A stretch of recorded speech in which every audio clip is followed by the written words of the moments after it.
اچھے لوگوں کا تمہاری زندگی میں آنا تمہاری قسمت میں ہوتا ہے اور انہیں سنبھال کر رکھنا تمہارا ہنر ہوتا ہے۔ اگر تم اس وقت مسکرا سکتے ہو جب تم پوری طرح ٹوٹ چکے ہو تو یقین جانو دنیا میں تمہیں کوئی نہیں توڑ سکا۔ دنیا کا امیر شخص وہ ہے جس کے دوست مخلص ہوں۔ جو شخص موت کا منتظر ہے وہ تیزی سے نیکیوں کی طرف دوڑتا ہے۔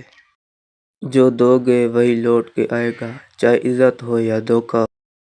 سورۃ الانعام جس مریض پر بھی پڑھی گئی اسے اللہ تعالی شفا عطا فرماتا ہے۔ سب سے زیادہ قابل نفرت وہ شخص ہے جو لوگوں میں عیب تلاش کرتا ہے۔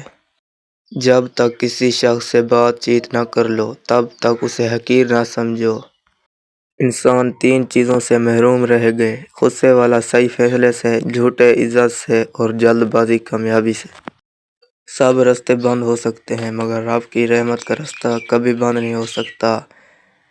ویڈیو اگر آپ کو اچھی لگی ہو تو چینل کو سبسکرائب ضرور کریں۔ شکریہ۔